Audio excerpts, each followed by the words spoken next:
I have a very special announcement today. I'm here with Orange Cake Mix, and there's something very special coming this Friday. So for those of you that watched his interview, you might remember that he was talking about how he'd be willing to release another project if somebody were to compile maybe like 15 to 20 of the best songs off his Bandcamp. And when I heard that, I was like, I'm somebody. I could do that. And there's maybe like over 800, like how many would you say songs you have in your Bandcamp? Definitely over 800, probably maybe close to 1,000. I don't know. The last time I counted them, it was over 800. When I don't know who put those songs together. Was it just you? Or was it? So what I did was I listened through literally everything on your Bandcamp, and by that I mean because that's not exactly feasible, right? So what I would do is I click on the album, I listen to maybe 20 seconds of each song, and if there was one that I thought sounded interesting or really liked, I put it in this Google Doc. So after I did it, there were 94, 95 songs out of that batch that I thought were really good. And then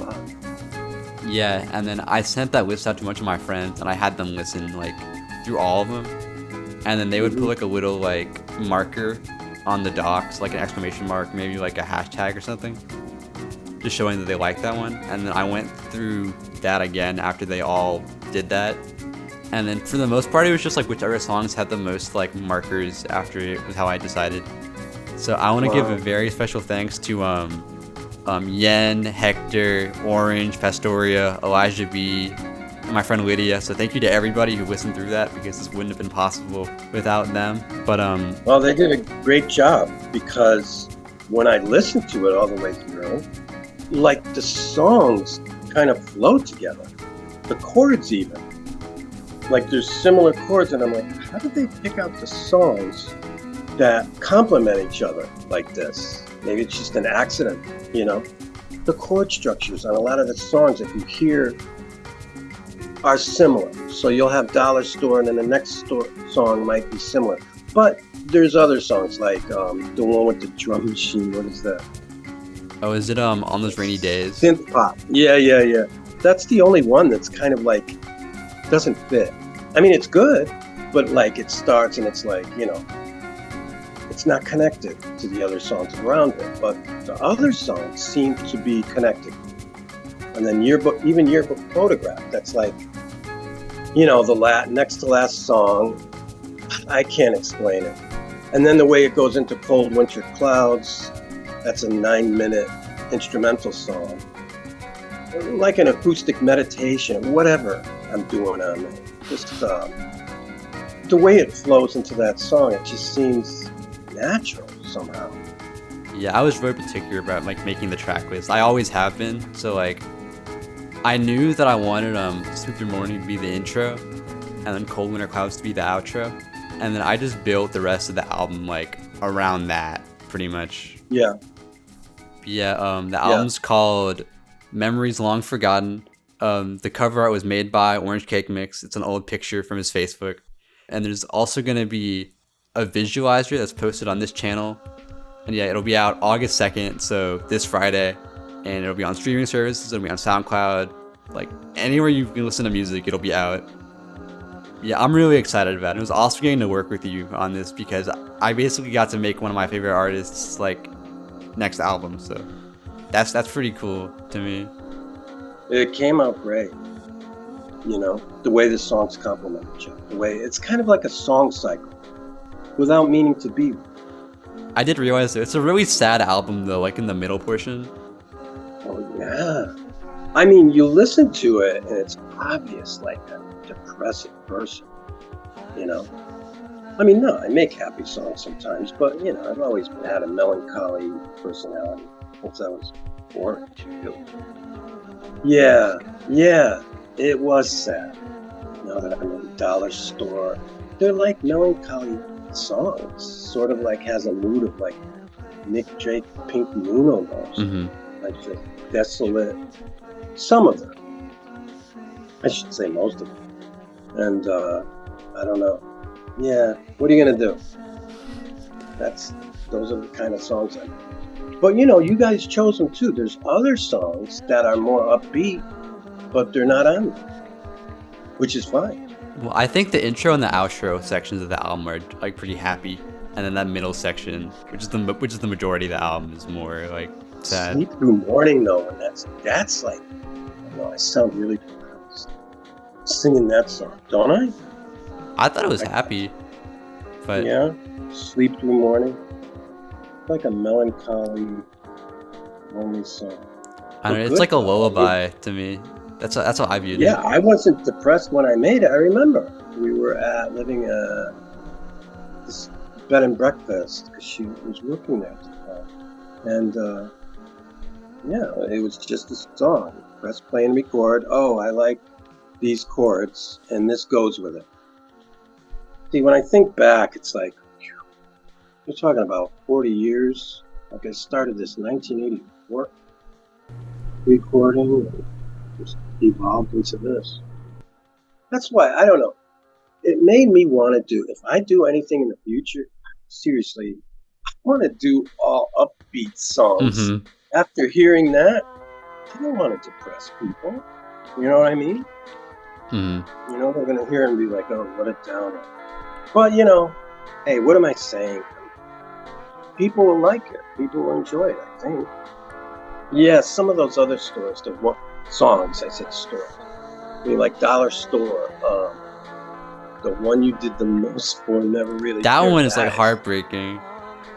Well, yeah, it's about like how my mother helped my sister more than me, and I did everything, but my sister ended up getting more help. You know, and I just figured I gotta get the song out of me. Yeah. Is that 2 minutes and get it over. Is that the first time you've ever sworn on a song also? Because I know in some of your Bandcamp titles you have, but think that's the first so. one I can think of. I think so. Never fucking cared. Yeah, I heard that. I'm like, yeah, you don't even sound angry. You're trying to sound angry, but you're not. So yeah, it was a real frustration in the song, and I don't know. But when I think back to it, it's like, why did I get mad? It's so stupid in a way. So yeah, I appreciate what you guys did. That was really nice. You put all the songs together like that, and they flow really well. So what if it depresses me? You know, those are the songs that I wrote. That's how I felt. And I knew it too, because those songs like Dollar Store, there was a melancholy running through Bristol back then. You know, there was a lot of weird stuff going on. One thing I did notice is that a lot of the songs are detuned by like 50 cents, which I feel like you don't usually do on your like album material. So I was wondering if there was like a reason for that. Detuned? Yeah, it's like they're not like properly like in a key, if that makes sense. Oh, yeah. I was using open tunings on some songs. I think I used an open E tuning for a lot of those songs. Yeah, I was experimenting. I still do that. And you know, I just discovered I never used to play an open E or open D. I didn't know. And it just was an accident. I don't know. I think Keith Richards, Gimme Shelter, maybe I was playing that. Oh, I was reading the Keith Richards book, and he was talking about open tunings. And I thought, oh my God, I never did that. Let me try that. So I just started tuning my guitar different. You know, I went to YouTube, and, you know, I would just put in open G or open D, open E, and I would tune it to that, and I would just play whatever. I would never, ever know how to play any of those songs at all, because I don't know. I tuned it to something, and then I did the one you did the most for, never really cared. You know what I mean? So I don't know how to play them. I don't know if it was open. I think it was open to E. Mm-hmm. That's most songs. I don't know. I think it's because I have OCD. I'll write a song, I'll play it. I did it just last night. I wrote the song down, and I was finished with it. And I turned the page, and in my mind, I'm like, okay, what's the next one? You know? And I realized, like, oh my God, I've been doing that my entire life. Like, what's the next one? Let's go to the next one. So that's why everything sounds so shabby, in demo life because I've never perfected it. Never gone back. Suppose if I had a real label and a manager and a producer, they would do it for me. Tell me, I don't know. That's why Orange Cake Mix is like anything goes, really. Like I said, all I've ever done is press play and record. I think that's why it's so special, though. Maybe it's different, you know, because I don't think it's not really a normal way of working. You're supposed to like perfect things, but I never did it. So you were talking about wanting like label involvement, and there actually is label involvement for this project. So there's currently not a date set for it yet, but I've been working with I didn't even think there were labels anymore. Well, it's not like a big label or anything, but I've been working with Magmosphere, and there's gonna be physical CDs for the album out sometime in October. They currently haven't been made yet, but I'll let you know like when those are out, and you'll be getting a cut. They're from all putting the CDs. physical CDs? Yeah. How many? I think 50. They better. Oh, good. Okay. I was gonna say they're gonna get stuck with them. Be careful, you know, because no one buys CDs anymore. Who's gonna buy it? Where are they gonna sell it?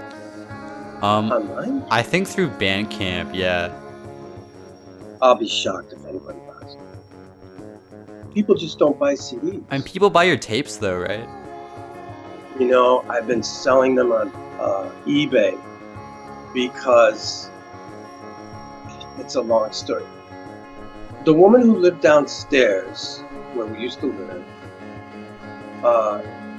we were always friends, and she was cleaning a bunch of stuff out and throwing everything out, and there was a dumpster there because her mother, it's too long a story. Anyway, so I look in the dumpster and I see some of my tapes. I said, what the hell are you doing? You're throwing out the Orange Cake Mix tapes? Oh, I didn't realize, you know, whatever. I said, I'm taking these. And sure enough, I put them on eBay, and they sold for $80. So she was literally going to throw out like $350 worth of my tape. And there were only like 5 or 4? I don't know. Yeah. And they were the ones that I self-released in 1994, sold some, gave some away to friends, and I spotted those and I took them. So it worked out because, and I told her, I said, you know, I made over $300 on that. And she thought that was funny. Of course, I kept all the money because she was throwing it out. So by her throwing it out, it gave me an idea. Wow, maybe I should go through my master tapes. I started selling my master tapes on that because I just have no use for them anymore. I remixed and remixed over the years so many times. I'm done. Everything's on Bandcamp, Darla, all over the place. What you did, what everybody did. I don't want to see those tapes anymore. And you know what's going to happen? They're going to get thrown out. I'm going to drop dead, and they're going to be just given away to the good one. I don't know. So I said to myself, you know what? People want these. They like them. Give it to the people before they get thrown out. And so between like legitimate small label cassette releases I sold, and then I sold some of the masters that went up a lot to like $80. It was shocking. I gotta tell you. I thought, oh my God, what the? I thought I was dead or something. I'm like, what? How could this stuff be going up so much money? And this was like around, this was a long time ago. And it just stayed at that level. So that was good to know. I thought, wow, there's people out there. There's this tiny subculture group of Orange Cake Mix fans that come out of the woodwork when they see a release. And a friend of mine said, well, what are you going to do if they release it? I said, I don't give a shit what they do with it. You know what I mean? What do I care? You know, once you put your music out there, it's everybody's. It's no longer your.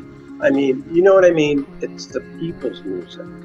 Because everybody has their own experience for each and every song. So really, I mean, I made the music, but it becomes everybody's song. Your song, their song. her song, you know? So that attitude I have, sort of, you know, that's probably why I push things out. I don't know. I went through like CD, everything. Like I had doubles of stuff, and I'm like, man, I gotta spread this out. I can't hang on to these. You know, the people deserve to hear these. I'm not gonna, you know, I have one copy for myself. Why do I need more?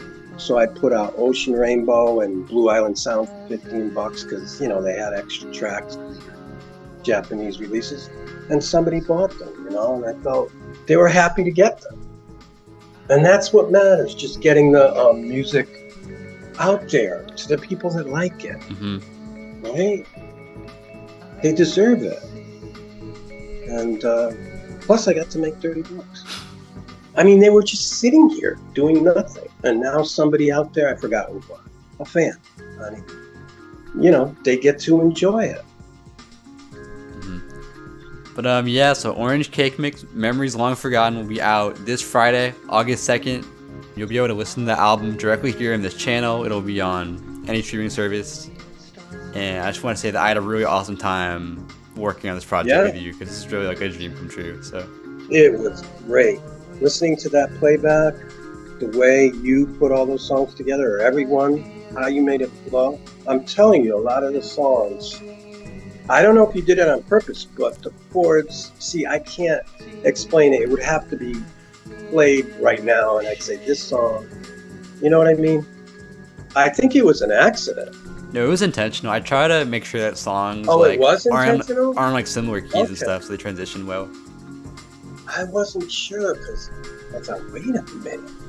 See, no, I'm using the same chords here, because there were some chords that were similar, definitely.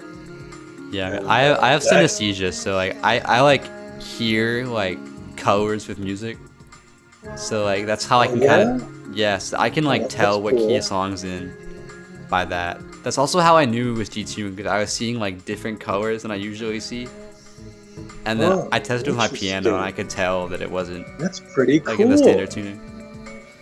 You know, okay, so it was on purpose. Yeah.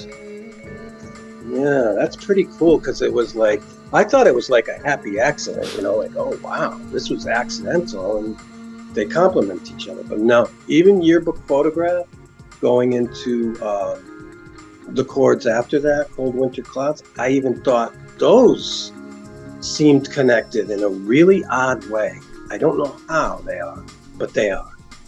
It's just, you know, I'm going to play it again. I played it a few nights ago. I was like, I smoked some pot. So, you know, I just like drifted with it. But so Jim, thank you for being here with me today. It sounded great. Yeah. All right. And I hope y'all enjoyed the album, because I had a great time working on it. Yeah, it was really refreshing to hear it in that order. 56 minutes, a song cycle. Kind of flows together. Did you pick all the sad songs on purpose? Not on purpose, but those were a lot of my favorites. Yeah. This is how it worked out. Mm-hmm. Hey, what are you gonna do? That's just how the music I make, and it's very well put together. Like I said, it's a song cycle, and you know what it's like? It's like a sleeping pill. In a way, because it's relaxing. When I listened to it, I didn't get depressed. I tried to listen to it as like it wasn't a part of me, and I really enjoyed it.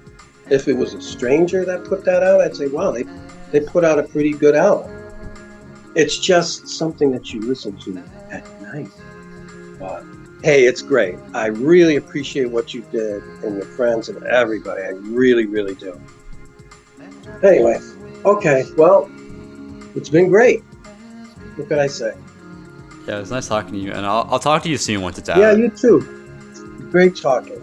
Keep in touch. I don't know what to say.